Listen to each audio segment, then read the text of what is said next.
Alors, bonjour tout le monde. Bienvenue à cette nouvelle conférence virtuelle présentée par les éditions du Septentrion, la Société d'histoire de Montréal et la Société d'histoire de Québec. Alors, aujourd'hui, nous nous entretenons avec l'auteur, historien, politologue, collaborateur à l'émission Aujourd'hui l'Histoire à Radio-Canada. C'est Jean-Charles Panton. Bonsoir. Bonsoir Léonie. Alors, aujourd'hui, on est là pour présenter le nouveau recueil « Aujourd'hui l'Histoire » avec Jean-Charles Panton qui traite de l'histoire politique du 20e siècle. Alors, ce sont des segments qui découlent de vos interventions à l'émission « Aujourd'hui l'Histoire ». Comment s'est déroulé le passage de la radio à l'écrit? En fait, dans plusieurs des thèmes ou des sujets qui sont abordés dans ce livre-là, qui ont été l'objet de chroniques, ça part évidemment de l'écrit des livres que j'ai écrits dans le passé. Donc, j'ai dû extraire des contenus, restructurer un petit peu pour la chronique avec Jacques Beauchamp. Et par la suite, donc, il a fallu faire le processus inverse. Mais il a fallu aussi aller un peu plus loin, être un peu plus pointu et surtout expliquer du début à la fin toute l'histoire, si vous voulez, de l'événement. Quand il s'agit d'un personnage, de faire couvrir un peu l'ensemble de la vie de ce personnage-là. Donc, c'est un travail de réécriture en partie de ces chroniques pour vraiment les élargir et en faire un texte qui se tienne de par lui-même, disons. D'accord.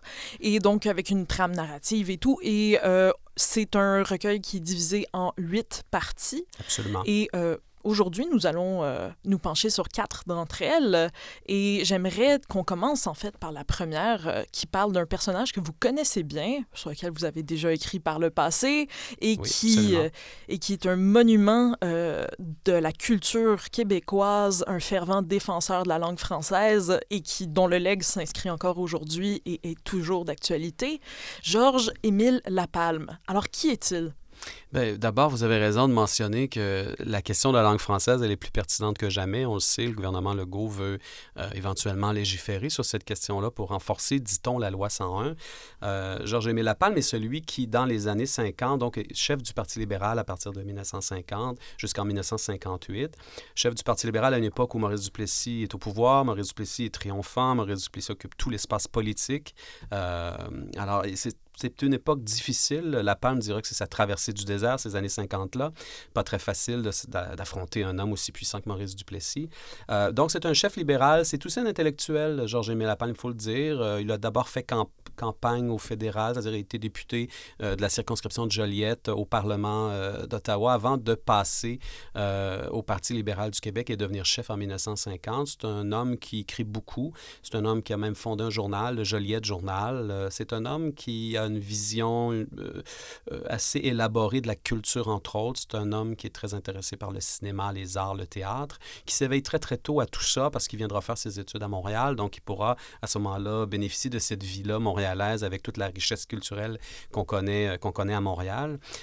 Et donc, il va travailler au fil des années 50 à défendre des positions souvent très axées beaucoup sur le social. À l'époque, il faut le savoir, on est dans une société où on n'a pas beaucoup de mesures sociales. Il n'y a pas beaucoup de programmes sociaux qui sont en place. Et donc, Lapalme voit la misère, voit aussi la dure réalité des ouvriers dans ces années-là. Donc, va militer pour que les lois, entre autres du travail, soient complètement refaites et modifiées. Le droit de grève est difficilement praticable à cette époque-là, tout ça. Alors, c'est un homme qui, autant au niveau culturel, social que politique aussi, veut faire un certain nombre de réformes, entre autres sur la question du financement des partis politiques. À cette époque-là, il n'y a aucune règle qui entoure le financement. On peut imaginer comment ça peut ouvrir la porte à toutes sortes d'abus. Donc, c'est un homme qui développe au fil de ses années-là une pensée assez riche. Et c'est ce qui va l'amener en 1960, alors que Jean Lesage est devenu chef du Parti libéral entre-temps et que les élections sont déclenchées à la suite, la mort d'abord de Maurice Duplessis, ensuite de Paul Sauvé. Le chef qui lui succède à l'Union nationale, c'est Antonio Barrette. Donc, quand les élections sont déclenchées, les libéraux n'ont pas de programme et Jean Lesage va donc demander à Georges-Émile Lapalme d'écrire, de synthétiser l'ensemble de sa pensée.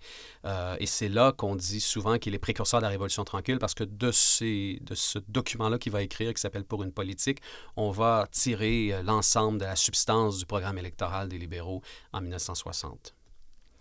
Et où s'inscrit le point de vue de Georges-Émile Lapalme par rapport à la culture? Je pense qu'il n'était pas exactement... il faisait pas l'unanimité. Non, effectivement. En fait, la palme, dans le programme, dans ce qu'il écrit, il le met en premier. La question de la culture, pour lui, est centrale.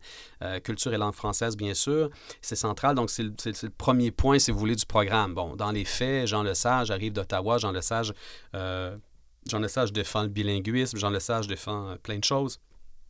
Jean Lesage pense qu'en fait, l'État fédéral, le gouvernement du Canada, qui a déjà commencé à mettre en place un Conseil des arts depuis les années 50, un Conseil des arts, etc., subventionne les auteurs et tout.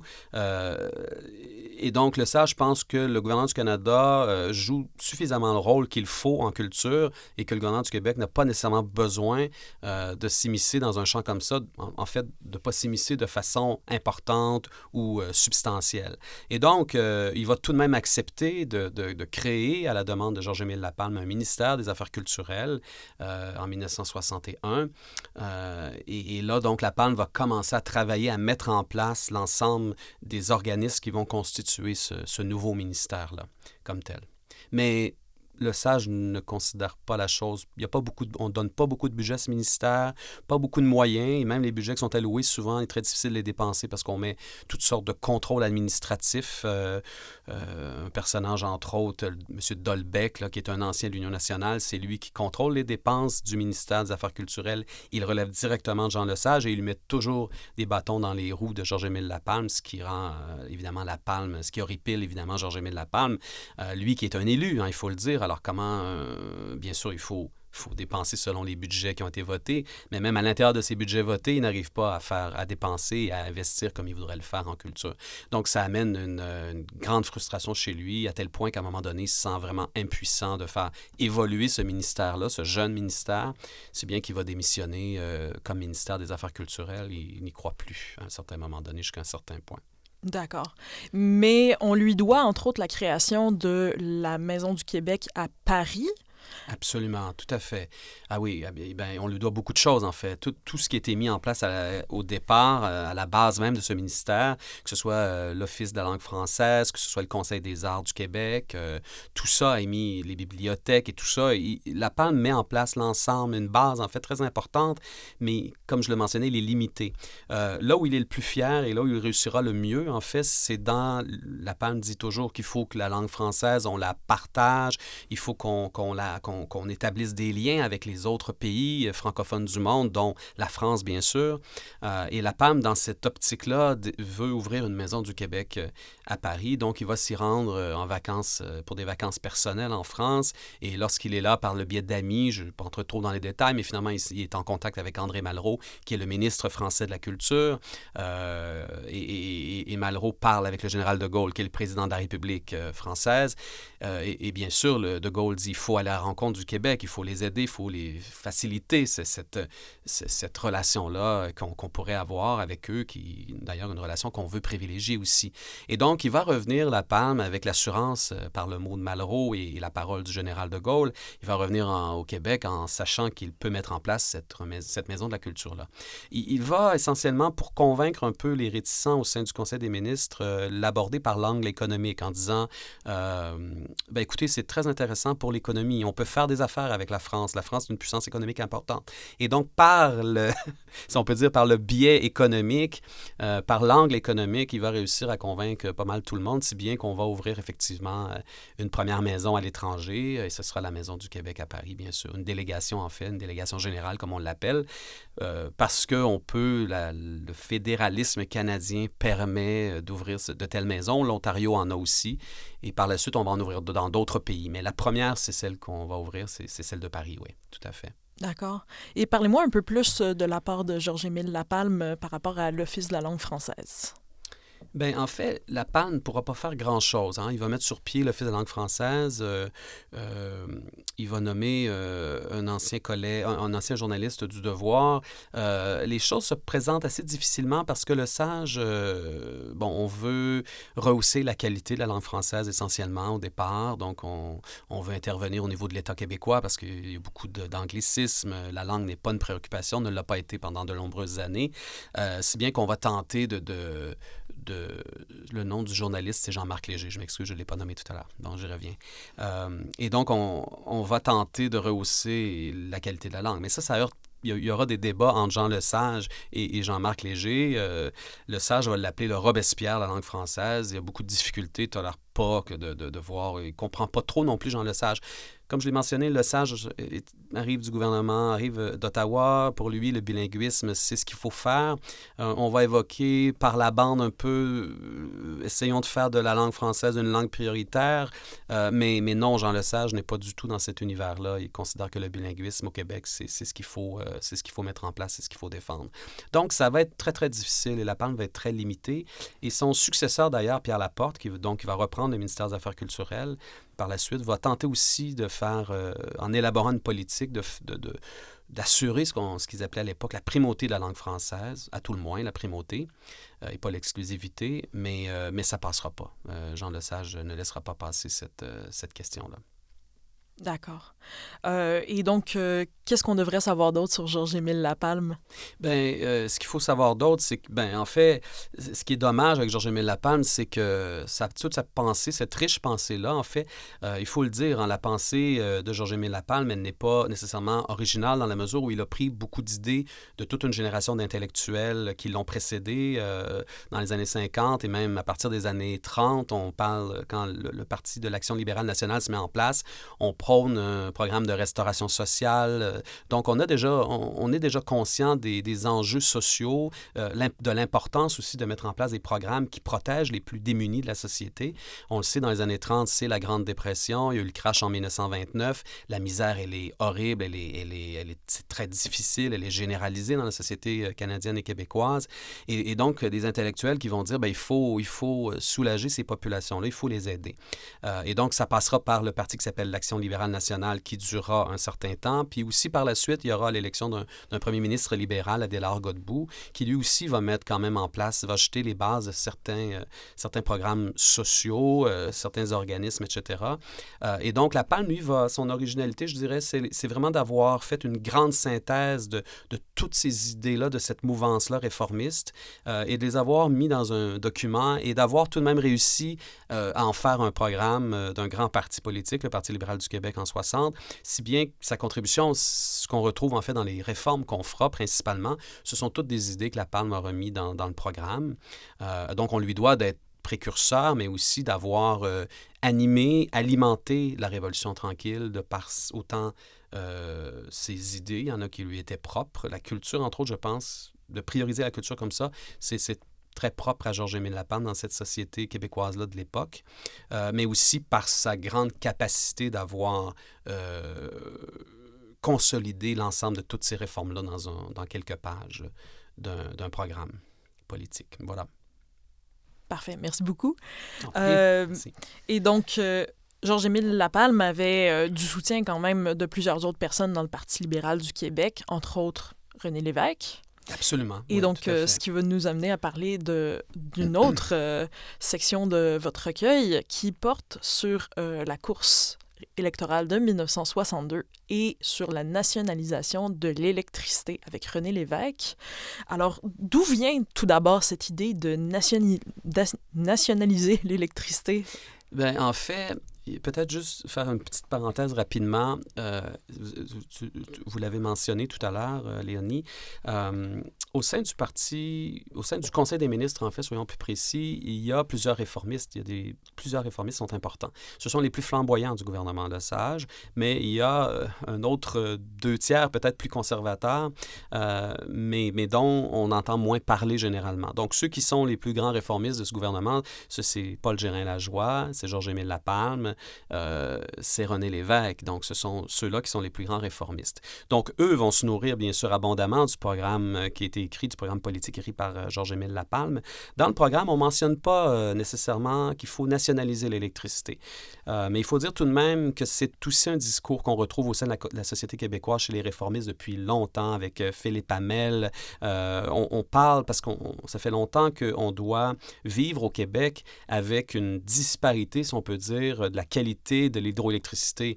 Il y a des régions très loin, la Gaspésie, etc., qui ont des réseaux en très mauvais état, qui souvent vont payer même plus cher l'électricité que d'autres régions. Donc, le Québec est mal desservi sur l'ensemble de son territoire en matière d'hydroélectricité.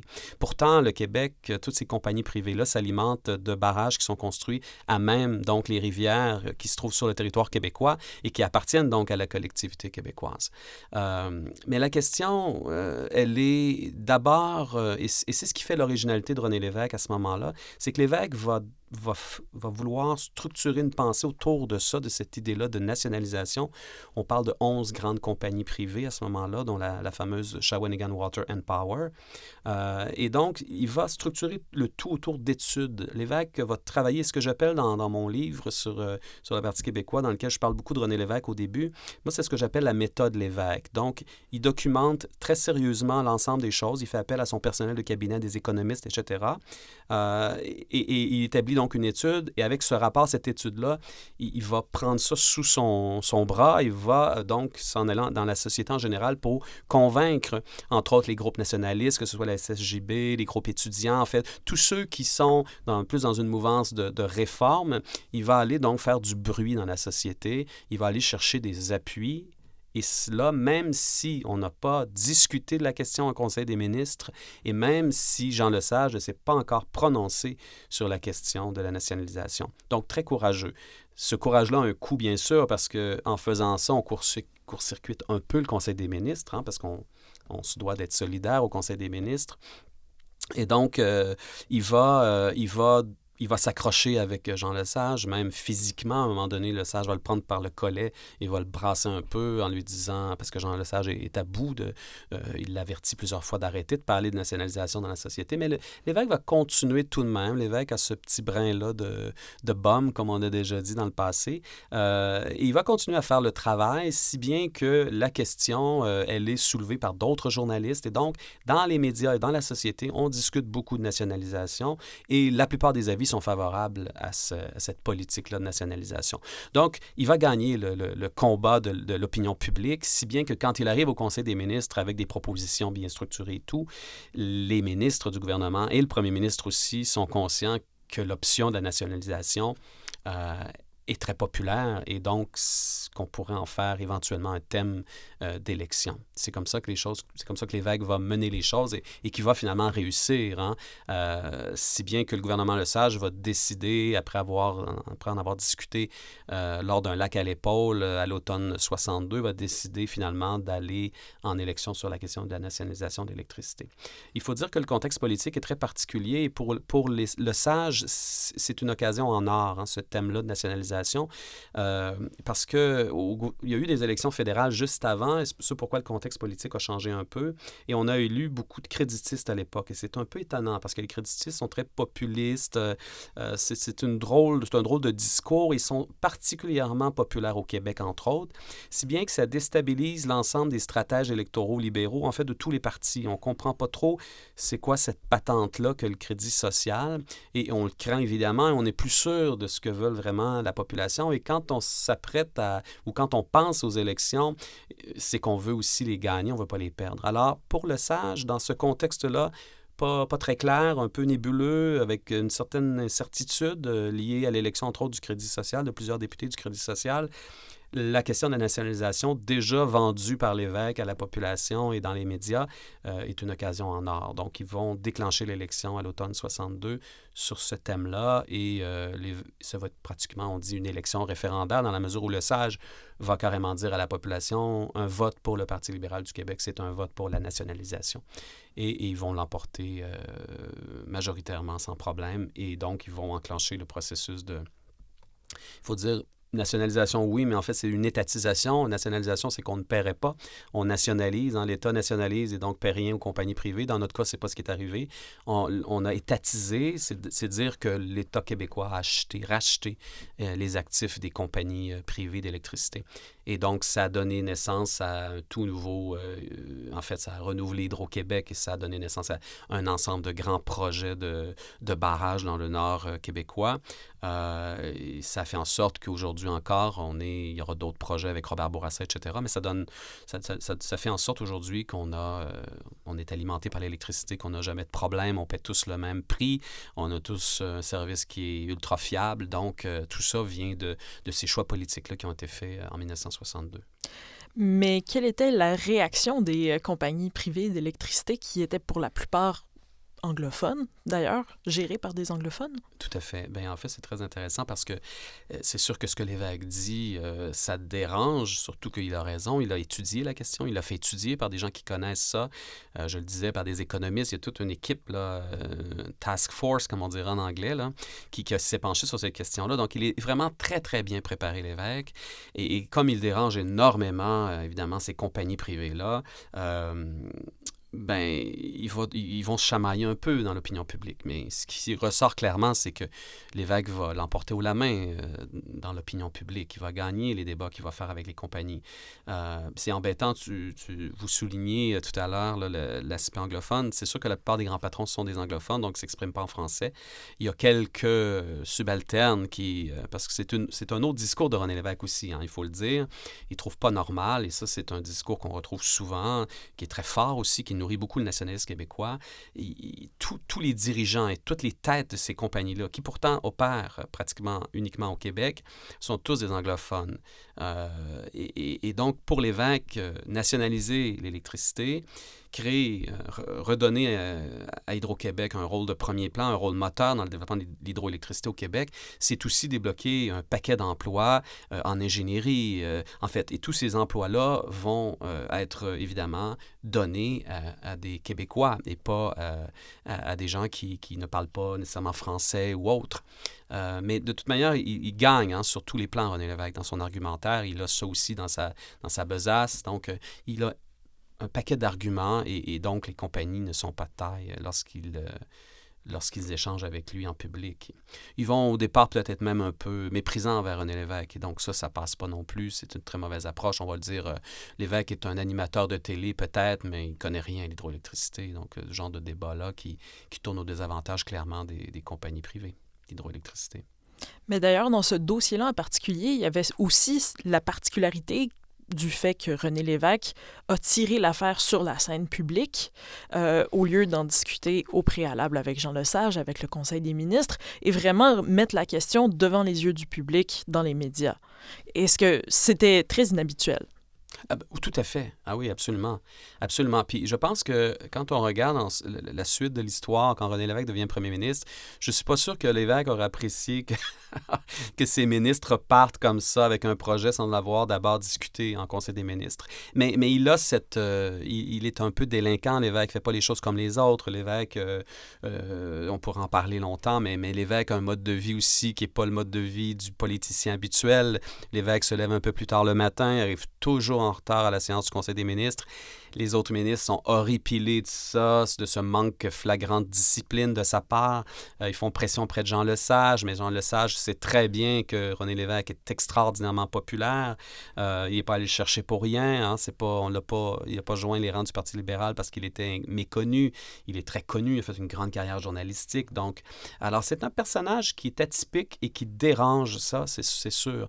Et ce choix de faire la campagne avant même d'en avoir discuté en Conseil des ministres, ou très peu discuté, disons, ça prend beaucoup d'audace, beaucoup de front, effectivement. Donc, c'est quelqu'un qui a aussi donc fait avancer beaucoup les choses en faisant accepter, en faisant adopter ce projet de nationalisation-là, c'est sûr. Et donc, ultimement, René Lévesque va quitter le Parti libéral du Québec, entraînant avec lui d'autres ministres, d'autres députés. Tout à fait, tout à fait. L'évêque va quitter... En fait, il y a deux grandes questions. Au départ, l'évêque dit que ce qui l'a amené au Parti libéral du Québec, c'est Georges-Émile Lapalme. Donc, pour ses idées. Parce que Lapalme, quand il va quitter la direction du Parti libéral en 1958, il va y avoir un congrès où on va choisir Jean Lesage. Mais à ce moment-là, Lapalme fait un discours que tout le monde juge extraordinaire. Un discours où il dit au Parti libéral, aux militants, que s'ils ne veulent pas changer fondamentalement les choses, ils n'arriveront jamais au pouvoir et qu'un autre parti va se créer. et le Parti libéral risque de tomber dans l'oubli. Donc, c'est un discours qui est très, très ferme et avec beaucoup d'idées, très passionné. C'est un peu son testament politique qu'il va faire en 1958, La Palme. Et c'est ce discours-là que Lévesque va entendre comme journaliste. D'autres vont l'entendre aussi. Pierre-Éliott Trudeau est là aussi. Pierre-Éliott Trudeau aussi va dire « Wow, quel chef!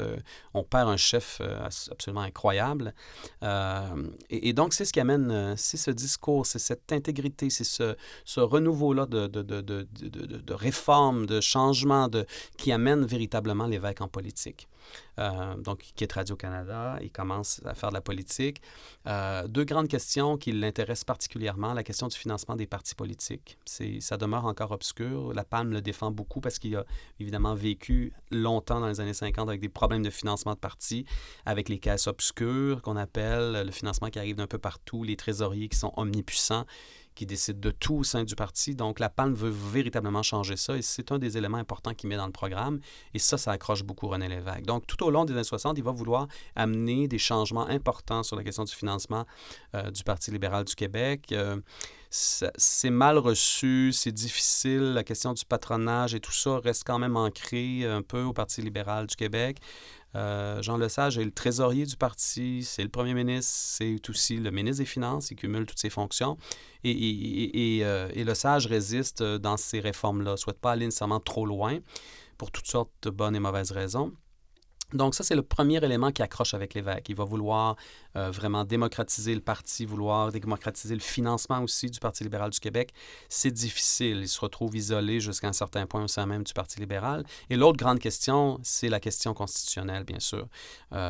Lévesque veut réformer la Constitution, veut même proposer un statut indépendant et propose la souveraineté association. Donc, c'est plus d'autonomie pour une formule qui veut plus d'autonomie pour le Québec dans la plupart de ses champs de compétences et même plus, mais associé évidemment au reste du Canada, économiquement entre autres, etc., etc. Et ça non plus, ça passe pas au sein du Parti libéral du Québec. Si bien que quand il va le proposer en 67, il va y avoir un congrès et tout, ça passera pas. Autant l'une question que l'autre. C'est deux grandes questions aussi importantes l'une que l'autre pour Lévesque. Et si bien qu'il va quitter finalement le Parti libéral pour fonder le mouvement Souveraineté Association dans un premier temps, qui va devenir par la suite, avec la fusion avec le Ralliement national, va devenir le Parti québécois à partir de 68. Parfait. Voilà. Merci beaucoup, Jean-Charles. Merci. Alors, on va prendre une courte pause. C'est ce qui met fin à la première partie. Merci beaucoup. On vous retrouve dans un instant.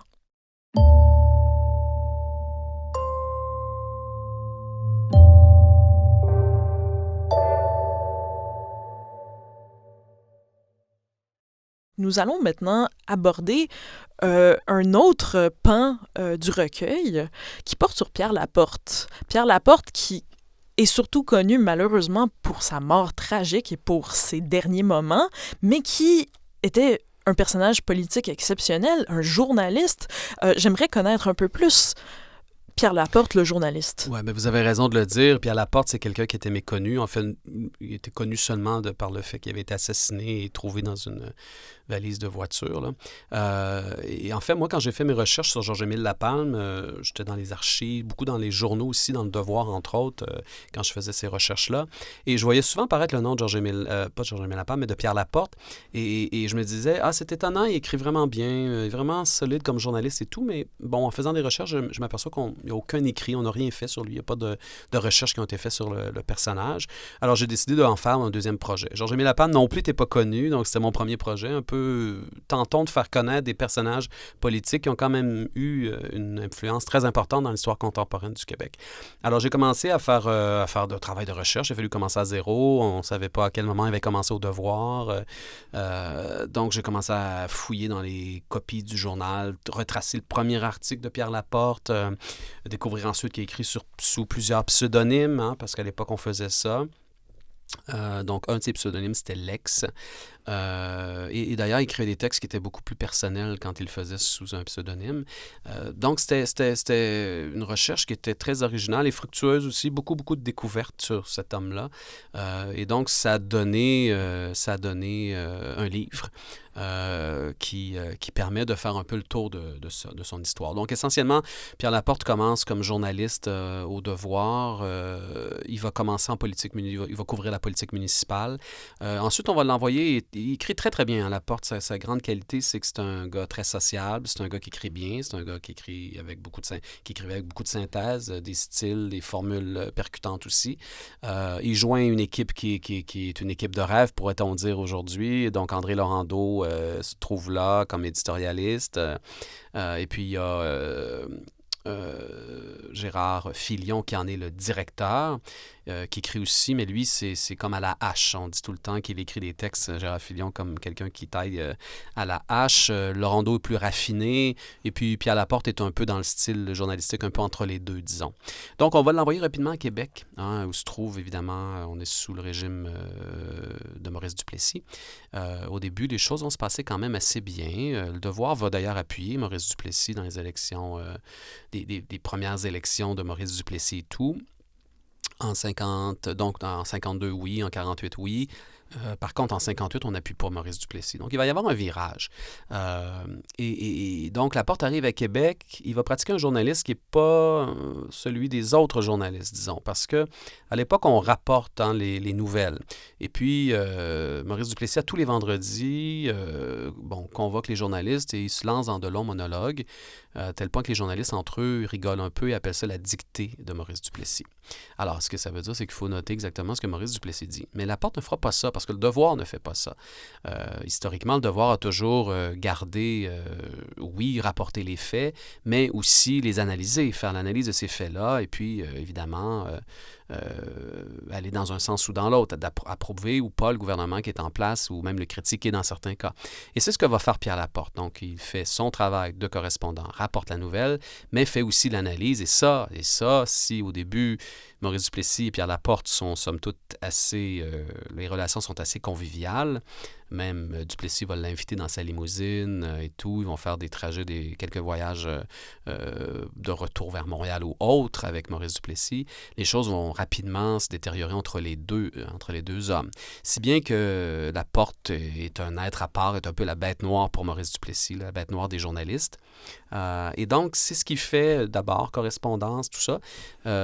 Correspondant parlementaire, analyse un peu. Et puis, ce qui va avoir aussi de très différent avec Pierre Laporte dans le journalisme qu'il pratique, c'est qu'il va se lancer dans le journalisme d'enquête. Et donc, il va faire ressortir sur des questions, des dossiers qui sont très embêtants pour le gouvernement en place. Il va faire une série d'enquêtes sur la construction, les conditions entourant la construction d'un barrage sur la rivière Birsimis, où il soulève un paquet d'irrégularités, un peu de corruption et tout. Et tout ça fait l'objet d'une série d'articles dans le Devoir. Et là, Maurice Duplessis, en chambre, se déchaîne, va souvent montrer du doigt Pierre Laporte qui se trouve dans la galerie des journalistes. Ce sont des situations qui sont assez difficiles, assez compliquées. Mais Pierre Laporte va continuer à faire tout au long des années 50 ce travail-là qu'il a commencé dans les années 40. Il va travailler très, très fort. Il va par la suite aussi faire un peu de politique, il faut le dire. Laporte, comme d'ailleurs Laurando et Filion, sont très, très proches des réformistes qui se trouvent à Montréal et qui sont rassemblés autour de Jean Drapeau, avec la Ligue d'action civique, entre autres, et tout ça. Il va participer d'ailleurs en 58 à une élection municipale en 57, une élection municipale qu'il va perdre. Il ne sera pas élu, mais il fait quand même le saut en politique. C'est particulier. Tout de même, il demeure journaliste, mais il fait le saut. En 58, il va aussi faire le saut en politique provinciale. Il y a des élections. Et là, il va se présenter comme candidat indépendant à Montréal, évidemment, dans la circonscription de Laurier. Et là, il va évidemment perdre. La machine Duplessis est très, très forte et très difficile de se faire élire à cette époque-là quand on est contre Maurice Duplessis. Et donc, il va poursuivre. Donc, quelques expériences politiques. En 60, il ne se présente pas.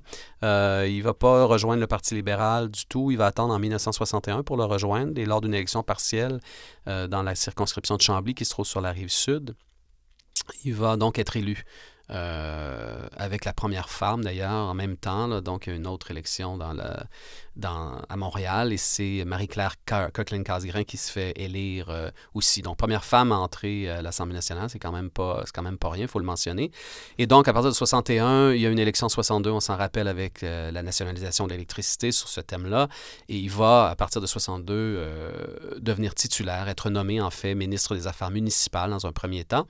Et au départ de la palme mais en 1963, il cumule la fonction aussi de ministre des Affaires culturelles. Sur les affaires municipales, il va aborder beaucoup la question des fusions, donc il va pousser pour que soit fusionné l'ensemble des villes qui se trouvent à Laval. Donc la fameuse ville de Laval, c'est un peu lui qui a travaillé ce dossier-là puis qui a favorisé cette fusion-là. Travaille un peu sur les questions d'urbanisme, mais on ne peut pas nécessairement rattacher à Laporte une réforme en particulier qui soit significative, disons, au niveau des affaires municipales. Aux affaires culturelles, il y aura très, très peu de temps pour y travailler, mais tout de même, il travaille un livre blanc, donc c'est un énoncé de politique, d'une grande politique culturelle. Là aussi, il n'y aura pas le temps de faire adopter ce livre blanc-là. Il faut dire, comme on l'a mentionné, que sur la question linguistique, entre autres, qui se retrouve dans cette grande politique culturelle-là, il ne s'entend pas du tout avec Jean Lesage, qui lui prône plutôt le bilinguisme et pas de mesures législatives qui assureraient la primauté de la langue française au Québec. Donc, il y a des divergences importantes, ce qui bloque un peu le dossier. Donc, le livre blanc ne sera malheureusement pas publié. Il faudra attendre, imaginez, en 1970, au moment où l'Union nationale débat avec des ministres libéraux, dont Jean-Paul Lallier, et pour dire que ce document-là n'a jamais existé. Les ministres qui vont succéder à Laporte, c'est Jean-Noël Tremblay, qui est un unioniste. Il dira qu'il n'y a jamais eu de livre blanc, que c'est pas vrai.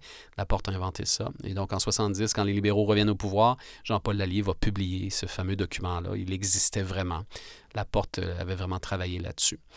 Mais encore une fois, le temps court et Laporte n'aura pas nécessairement le temps de s'attacher à une grande réforme en matière d'affaires culturelles. On peut peut-être dire que il a succédé à La Palme qui jugeait, lui, ne plus pouvoir faire évoluer ce ministère-là.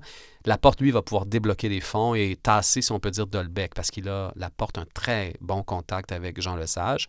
Il s'entend d'ailleurs très, très bien avec Lesage et ça, c'est très rapide. Cette relation-là s'établit très rapidement. Il faut dire que Laporte, comme il a été correspondant parlementaire pendant toutes ces années, connaît bien la machine parlementaire à Québec. Il va donc avoir les fonctions de leader en chambre pour le Parti libéral, pour le gouvernement, en plus de cumuler les 2 ministères. Donc, il est très important et Lesage le consulte régulièrement sur toutes sortes de questions. Donc, il est quelqu'un de très influent, de très important. Il faut le dire. Et puis, malheureusement, en 66, ça va être la fin du parcours de ce gouvernement Lesage-là avec l'élection de Daniel Johnson et des unionistes. Et donc, Laporte va rester député, bien sûr. Et la question, bien évidemment, après une défaite électorale, vient toujours la question du leadership, du chef en place, celui qui n'a pas permis de faire réélire son parti. Et donc, il va y avoir une course qui va commencer, disons, plus autour des années 68-69, même si on en parle beaucoup dans les médias et dans les rangs libéraux, un peu en cachette parfois. On remet en question le leadership de Jean Lesage, si bien que plusieurs candidats vont se présenter pour devenir chef. On pense à Robert Bourassa, qui est nouveau député élu en 66. Claude Wagner est là aussi dans la course. Son nom est évoqué. Il a été ministre de la Justice à l'époque. C'est le candidat de la loi et l'ordre. Et puis, il y a Pierre Laporte, évidemment, qui va se lancer, qui est aussi très populaire et qui bénéficie, entre autres, de l'appui d'un grand nombre de députés libéraux. Mais la course est très compliquée pour toutes sortes de raisons. Au départ, Pierre Laporte a un conseiller. Son principal, en fait, organisateur, c'est Paul Desrochers. C'est le bras droit de Jean Lesage. C'est l'organisateur du Parti libéral du Québec. Paul Desrochers lui donne son feu vert. Donc, il sera son organisateur pour la course à la direction. Mais ce que Paul Desrochers ne dit pas, c'est qu'il est déjà engagé avec Robert Bourassa, son adversaire. Ce qui fait que ça donne une drôle de campagne. C'est une campagne qui est qui est très dure, très difficile. On se méfie beaucoup de Pierre Laporte. Il y a un réalignement idéologique, il faut dire, au Parti libéral depuis le départ de René Lévesque. René Lévesque entraînait à sa suite les nationalistes, les indépendantistes, en fait, surtout les nationalistes, disons, plutôt que des indépendantistes. Il n'y en avait pas tant que ça non plus au Parti libéral. Mais tout de même, l'élément nationaliste est à ce moment-là très absent à la fin des années 60 et très absent du Parti libéral du Québec. Si bien que Laporte est un des derniers, un des rares là, qui subsiste, qui est de cette espèce de nationalisme-là qui nourrissait le gouvernement Lesage tout au long des années 60, il est moins présent. Donc, et on n'en veut pas non plus. Et donc, le Parti libéral fédéral se mêlant toujours des élections des chefs au Parti libéral du Québec. Ils l'ont fait avec Georges-Émile Lapalme, ils l'ont fait avec Jean Lesage. Ils le feront aussi avec Robert Bourassa. Ils vont se ranger derrière Robert Bourassa. On ne veut pas certains diront, on ne veut pas d'un Pierre Laporte qui est trop nationaliste, trop dogmatique, disons.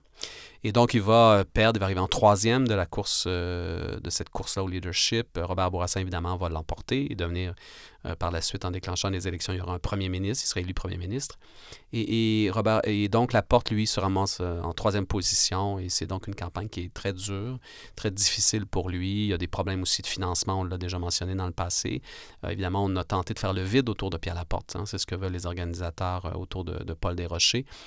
C'est ce qui l'amène à vouloir trouver du financement un peu ailleurs. Et c'est le fameux épisode où l'un de ses organisateurs, qu'il a dû choisir à la dernière minute devant le désistement de Paul Desrochers, l'amène à contacter des gens qui sont liés à la mafia. Et c'est cette histoire-là, cette entrevue-là où son organisateur l'invite à se rendre sur place. C'est cette entrevue-là qui va ressortir plus tard et qui va évidemment l'associer. Même si dans les faits, ça ne s'est jamais confirmé, même si dans les faits, il y a une commission d'enquête qui l'a blanchi, c'est quelque chose qui va lui rester. C'est une tâche qui va rester longtemps associée au nom de Pierre Laporte, c'est sûr. Oui, donc cette commission d'enquête-là, justement, avait plus vraiment de raison d'être avec l'assassinat de Pierre Laporte. Et aussi, les gens se sont remis en question à quel point elle était utile. Mais parlez-moi donc des derniers moments de Pierre Laporte. En fait, ce qui est arrivé, c'est que la cellule Chénier, les felkistes, voulaient enlever l'ambassadeur américain ou le consul. Je pense que c'est plutôt le consul. Là, parfois, je me mélange. Je pense pas que l'ambassadeur est à Ottawa. Je pense que le consul est à Montréal. Donc, on voulait enlever le consul américain. Ils ont voulu traverser le pont, mais il y avait des barrages déjà qui avaient été... Puisqu'on avait déjà enlevé... un diplomate britannique, James Cross, qui était déjà enlevé par une autre cellule. Donc, on a bloqué les ponts et tout. Ils n'ont pas pu passer. Donc, ils se sont dit, qui pourrait-on enlever? Donc, ils ont pensé à Pierre Laporte, qui, donc, est député de Chambly, vice-premier ministre à cette occasion-là, parce que Robert Bourassa est à New York à cette époque-là, à ce moment-là. Donc, il est vice-premier ministre. Donc, ils se disent, écoutez, lui, il habite la rue Robillard à Saint-Lambert. C'est sur la rive sud. Eux viennent de Jacques-Cartier, donc, qui est un peu plus au sud, là. Plus du côté de Longueuil, disons. Pardonnez-moi. Et donc, ils décident de l'observer un peu.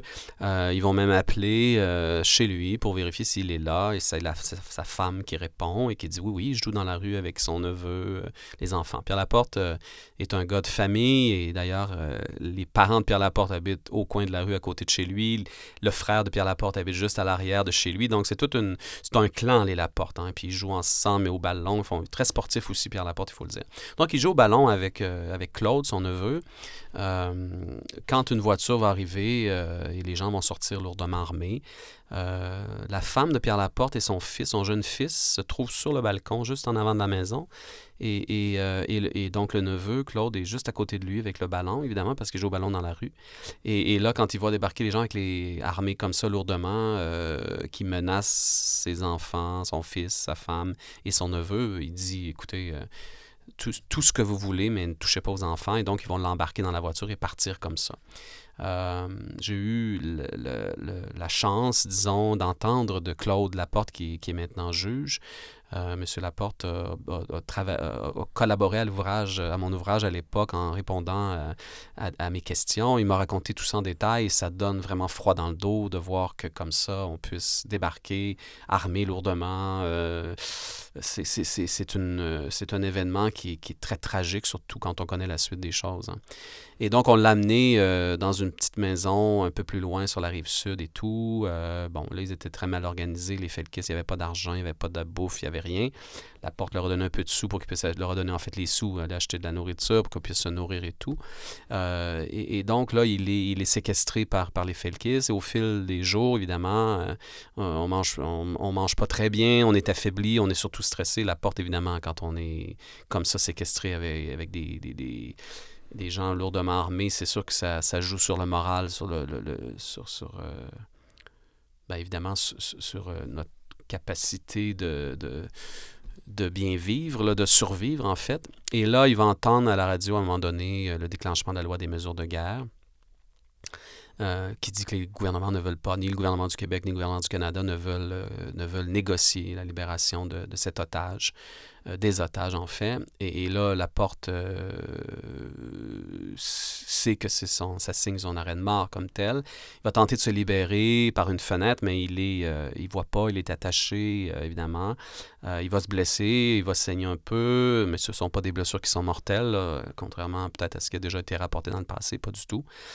Sauf il crie, évidemment, tout ça, puis là, il le rentre dans la maison, mais il a crié, il fait du bruit, on a cassé une fenêtre et tout. Et donc, les Felkis vont décider de changer de maison parce qu'ils ont peur d'être découverts avec tout ce bruit-là qu'il y a eu, ce tapage-là, il y a quand même d'autres maisons autour. Et donc, ils vont mettre un oreiller dans la valise, ils vont demander à Pierre Laporte d'embarquer dans la valise. Et Laporte, lui, pense que c'est comme ça qu'ils veulent le tuer, en le mettant là, puis en le tirant à bout portant. Il va donc se débattre. Et là, un des Felkis va le prendre. On ne sait jamais, on ne connaît pas l'histoire hein, parce que les Felkis ont toujours gardé une réserve là-dessus. Il y en a un de deux qui va le prendre par le cou et tordre en fait son chandail, mais sous le chandail se trouve un scapulaire, donc une petite chaînette avec une petite chaînette parce qu'il était très catholique et religieux, Pierre Laporte. Là. Et donc c'est cette chaînette-là qui va couper la circulation sanguine au cerveau et ça va le tuer en le temps de le dire. Donc, c'est donc un accident, mais bien sûr, pour les Felkis, on ne veut pas nécessairement que ça ait l'air d'un accident, ça ne sert pas bien la cause. Donc, on va dire qu'on l'a exécuté, mais dans les faits, c'est un accident parce qu'on ne voulait pas nécessairement l'exécuter. Et donc, on va le mettre finalement dans le coffre de la voiture et c'est comme ça qu'on va découvrir Pierre Laporte. On va ensuite les Felkis vont contacter les médias en disant « Nous l'avons tué pour des bonnes raisons, etc., etc. » Pour des raisons révolutionnaires, libération du peuple et tout. Et c'est comme ça qu'un journaliste va, avec les policiers, découvrir le corps de Pierre Laporte dans le coffre de cette voiture dans la ville de Saint-Hubert. Voilà. Merci beaucoup d'être venu avec nous sur cet élément, quand même un point tournant de l'histoire politique québécoise du 20e siècle. C'est un point tournant, je dirais, et c'est aussi c'est une grande tragédie humaine sur laquelle on n'a pas beaucoup insisté. Peut-être que l'automne dernier, quand on a fêté le 50e de la crise d'octobre, on a pu plus en parler. On a entendu entre autres son fils, à Pierre Laporte, Jean Laporte, dire un peu tout ce qu'ils ont vécu. C'est assez horrible. Moi, j'ai pu rencontrer la famille lors de ce travail de recherche-là et j'ai trouvé une famille traumatisée malgré toutes les années, malgré les décennies. C'est une famille qui est restée traumatisée et j'ai pu rencontrer la veuve de Pierre Laporte à l'époque. C'était pas prévu comme ça, mais elle est arrivée à un moment donné. Donc, on a pu s'asseoir et parler pendant un bout de temps ensemble. C'était très émouvant. Il y avait beaucoup de tristesse, mais il y avait aussi, elle avait encore, Madame Laporte avait encore un peu d'humour. Mais on voit que ça les a marqués de façon... Ils en reviendront jamais de cet événement-là, de cette mort. On peut le comprendre aussi. Et puis, l'une des nièces de Pierre Laporte, qui était là aussi lors de cette rencontre, me disait, vous savez, on n'a jamais reparlé de tout ça ensemble. C'est la première fois qu'on le fait avec vous. Votre projet a amené ça, a amené ce retour et cette discussion-là. Et c'est tant mieux qu'on puisse s'asseoir et en reparler ensemble parce que c'est quelque chose qui demeure très lourd à porter émotivement, évidemment, psychologiquement aussi. C'est très, très dur, surtout qu'à chaque décennie, à chaque énième anniversaire de la crise d'octobre, la famille doit à chaque fois se retaper tout un brassage médiatique. Et puis, il y a le point de vue des felkistes, et puis il y a le point de vue, évidemment, des Laporte, qu'on entendait peut-être un peu moins de par le passé. Là. Ouais. Et d'ailleurs, vous avez un ouvrage, Pierre Laporte, qui a été publié aux éditions du Septentrion en 2012. Absolument, oui. Donc, toutes ces recherches, ces entrevues-là, l'objet de tout ça, c'était évidemment d'écrire, de rédiger un livre et de le publier, ce qui était fait, oui, en 2012. Ouais. Merci beaucoup. Et donc, puisqu'on reste dans les points tournants de l'histoire politique québécoise du 20e siècle, je pense que l'incontournable, c'est aussi le référendum de 80. Alors, c'était dans les plans depuis longtemps. Comment le référendum est arrivé? Ah, c'est une grande question. Question ouverte. J'aime bien ça. Mais il faut dire que la question du référendum, elle est liée à la naissance même du Parti québécois en 1968. Donc, il faut comprendre que c'est l'outil numéro 1, le référendum. Hein. En fait, je me reprends parce que c'est pas tout à fait exact. C'est-à-dire que longtemps, le Parti québécois a débattu de la meilleure façon de faire l'indépendance du Québec. Et longtemps, l'option qui était retenue, c'était qu'une simple élection générale permettait d'enclencher le processus d'accession à la souveraineté. Donc, l'élection du Parti québécois permettait de faire débuter le processus d'indépendance. Mais par le temps et on a voulu démocratiser ce processus, aller plus loin. C'est ce que défendaient les gens à l'époque, ceux qu'on appelait les étapistes avec Claude Morin et René Lévesque aussi. On s'est dit qu'on ne peut pas faire un changement aussi fondamental que celui de créer un pays à partir d'une simple élection générale. Ça ne fonctionne pas comme ça. Il fallait aller en référendum et poser une question claire, même si elle est un peu longue, disons celle de 1980. C'est ce que j'allais dire. La question longue et complexe. La question en tant que telle a fait causer beaucoup de remous parce que oui, énormément. Beaucoup de confusion. Oui. Mais tout ça, donc la question du référendum, ça a été réglé. On a choisi de faire un référendum, mais pas que de faire un seul référendum. D'abord, on est passé de l'élection générale au référendum. Ça, c'est le reflet des discussions un peu byzantines du Parti québécois. Là, il y en a eu tout le long à partir de la création du parti jusqu'au référendum. Pratiquement, il y a eu des débats autour. Hein. Certains disaient non, l'élection, ça suffit.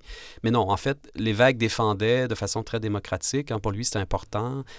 Défendait le référendum et Claude Morin aussi. Mais par la suite, on a ajouté d'autres étapes à ce processus référendaire-là. On a dit un premier référendum va nous permettre de nous asseoir avec le gouvernement fédéral pour négocier l'indépendance. Et advenant que le gouvernement du Canada refuse de négocier avec nous l'indépendance, on va faire un deuxième référendum et lors de ce deuxième référendum-là, on va véritablement voter sur l'indépendance. Alors, le référendum de mai 80, si les Québécois avaient dit oui à ce référendum-là, initiait des négociations constitutionnelles, mais n'enclenchait pas un processus d'indépendance parce qu'il fallait aller alors à ce moment-là, si le gouvernement du Canada avait répondu non, n'avait pas voulu négocier avec le gouvernement du Québec, on déclenchait un deuxième référendum et là, on posait la question aux Québécois, voulez-vous l'indépendance ou pas? Et là, on aurait, si vous voulez, enclenché tout le processus d'accession à l'indépendance. Donc, c'est complexe, toute cette question-là, ne serait-ce que dans les processus. Et il y a eu énormément de discussions et de tiraillements autour de tout ça. Ce qu'il faut dire, c'est que Lévesque, donc, le premier mandat de René Lévesque, du gouvernement Lévesque, il faut le dire, là, avec des ministres très brillants, des gens qui sont... on avait réuni la fine fleur, disons, des intellectuels québécois, etc., des gens qui étaient vraiment calés, qui avaient vécu, qui avaient déjà des expériences, dans certains cas, comme en politique ou dans des grandes réformes. On passe à Jacques Parizeau, on a Camille Lorrain qui est là aussi, Claude Morin. Ce sont tous des gens qui sont très ferrés. Il y a des constitutionnalistes là-dedans. Camille Lorrain est un grand psychiatre. Donc, on a des gens qui ont un potentiel énorme, qui ont fait de longues études et tout. Donc, on a véritablement un des gouvernements les plus, disons, calés, les plus universitaires, si on peut dire ça comme ça. Et on a René Lévesque à la tête de ça. Donc, le premier gouvernement va être un gouvernement de grandes réformes. On le sait, la loi 101, la loi sur l'assurance automobile, la loi sur la protection du territoire agricole, de très, très grandes lois qui, encore aujourd'hui, ont une portée assez considérable. Donc, c'est un mandat qui est très, très marquant. Lévesque, et ça aussi, c'est une stratégie tapiste élaborée par Claude Morin et d'autres, on a voulu défendre le bon gouvernement. Hein, au départ, en 1976, lors des élections, on s'est dit, on a mis de l'avant le bon gouvernement, on a un peu moins parlé, disons, de l'indépendance. Et donc, Lévesque va se faire élire avec tout son gouvernement, et donc les réformes s'enclenchent. Mais ils sont très occupés, hein, donc à démontrer qu'ils sont un bon gouvernement, et ils le seront, ils sont un excellent gouvernement, mais ils sont très, très occupés, justement, à travailler tout ça. Et on ne semble pas très pressé de déclencher un référendum et de travailler la question numéro 1 là, qui se trouve au programme du Parti québécois, c'est-à-dire réaliser l'indépendance. On ne semble pas pressé d'aller de ce côté-là. Donc, on va attendre un peu. Certains disent qu'il aurait fallu faire le référendum dès la même année ou l'année suivante, en 77, pour battre le fer pendant qu'il est chaud, puis les troupes étaient mobilisées, tout le monde était mobilisé. Donc, ça, c'était une opinion qui était répandue chez les plus indépendantistes, disons, parce qu'il y a des degrés variables d'indépendantisme l'indépendantisme chez les militants. Certains sont plutôt nationalistes, d'autres sont plus indépendantistes. Donc, il y a plusieurs, disons, il y a des clivages même au sein du parti qui sont importants, des clivages idéologiques. Et donc, on va attendre finalement. Donc, on est élu en 76 et c'est en 80, en mai 80, qu'on va déclencher le référendum. On n'en parlera pas beaucoup. Hein. Jacques Parizeau dira, on l'a passé sous silence très souvent. On n'en parle pas beaucoup, on fait pas beaucoup de pédagogie. Ceux qui font de la pédagogie sur la question de la souveraineté, de l'indépendance, ce sont les ministres fédéraux du gouvernement de Pierre-Éliott Trudeau qui, eux, dès l'élection du Parti québécois en 1976, vont développer tout un argumentaire et ne s'arrêteront jamais. Ils vont asséner régulièrement tout un argumentaire contre le référendum, les méfaits de la souveraineté, chaque fois qu'ils le peuvent. C'est plutôt le silence radio du côté du gouvernement québécois, du gouvernement Lévesque. On répondra peut-être sur certaines questions, mais généralement, on n'a pas développé de plan de match, on n'a pas de pédagogie générale qui démontre en quoi l'indépendance du Québec serait si bénéfique au Québec comme tel. Si bien que quand on arrive à l'automne